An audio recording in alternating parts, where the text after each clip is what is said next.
পুরা বেগুনের ভর্তা যে কতটা মজার হয় আমার এই রেসিপি না দেখলে আপনারা বুঝতেই পারবেন না। চলেন তাহলে রেসিপিটা দেখে নিই। এই যে দেখেন আমি এখানে ২ টা বেগুন নিয়েছি। একটুখানি কেটে দেবেন ছুরি দিয়ে, তাহলে খুব তাড়াতাড়ি সেদ্ধ হয়ে যাবে। আমি একটা স্ট্যান্ডের উপরে বেগুন, তারপর হচ্ছে টমেটো, কাঁচামরিচ সবগুলো একটু ভালো করে পুড়ে নিব। আ মোটামুটি একটু সময় নিয়ে পুড়ে নেবেন। তাহলে দেখবেন যে একেবারেই নরম তুলতুলে হয়ে যাবে। আর একটু পোড়া, পোড়া হলে কিন্তু খেতে অনেক বেশি মজার হয়, সুঘ্রাণটা আসে। এখন আমি উল্টে-পাল্টে খুব সুন্দর করে সবগুলা ভেজে নিব ১ম এ, মানে পুড়ে নিব আরকি। ভিতরটা একেবারে সফট নরম হয়ে যাবে পুড়তে, পুড়তে দেখবেন। আ একটা বেগুন একটুখানি পোকা ছিল, কেটে নিয়েছিলাম। এখন আসছি ভর্তা বানানোর জন্য।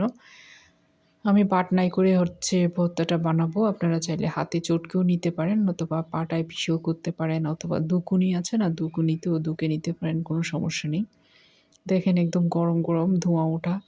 এখন হচ্ছে আমি বাটনার মধ্যে এই বেগুনটা চটকে নিচ্ছি ভালো করে। একটা, একটা করে ২ টা বেগুনই করে নিব। কত সহজে দেখেন একদম সফট হয়ে গিয়েছে। ভালো করে পুড়া হলে কিন্তু একদম সফট হয়ে যাবে।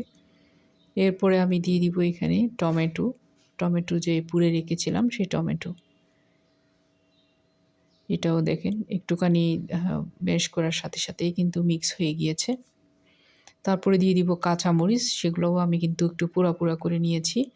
এভাবে করে নিলে কিন্তু বেশি মজার হয়। যেকোনো ভর্তা একটু পোড়া হলে মজা। বেগুন ভর্তার কথা তো বলাই যায়। বেগুন ভর্তা একটু বেশি মজা হয় আসলে।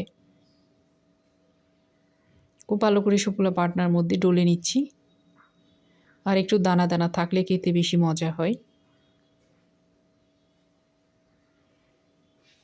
দেখেন খুব ভালো করে কিন্তু চটকে নিয়েছি। এখন এখানে আমি আরও বেশ কিছু উপকরণ মিক্স করব। আর এত বেশি মজার হয়েছিল, আশা করি ভর্তাটা আপনারা একবার হলেও ট্রাই করে দেখবেন যারা এখনও করেন নাই। আর ভালো লাগলে লাইক, কমেন্টের পাশাপাশি একটা শেয়ার দিয়ে দিবেন। স্বাদ মতো লবণ দিয়েছি, ধনেপাতা দিয়ে দিলাম। আপনারা আপনাদের পরিমাণ মতো দিয়ে দিবেন, বেশি কম। পেঁয়াজ কুচি দিয়ে দিলাম। এখন ভালো করে একটু হাতে মেখে নিতে হবে কিন্তু সবগুলা। আর এত সুন্দর সুঘ্রাণ বের হচ্ছে আমি যখন ভর্তাটা বানাচ্ছি কিংবা মাখাচ্ছিলাম। অনেক বেশি লোভনীয় হয়েছে, খেতেও অনেক বেশি মজার হয়েছে। এখন দিয়ে দিচ্ছি এখানে সরিষার তেল। এটা দিলে তো টেস্ট আরও দ্বিগুণ হয়ে যায়। খুব ভালো করে কিন্তু মেখে নিচ্ছি আমি, দেখতে পাচ্ছেন। এই যে মোটামুটি হয়ে গিয়েছে এখন। এখন শুধু খাওয়ার পালা। এই যে দেখেন, এভাবে করে বানিয়ে নিবেন। ভালো লাগলে লাইক, কমেন্ট করে পাশে থাকবেন।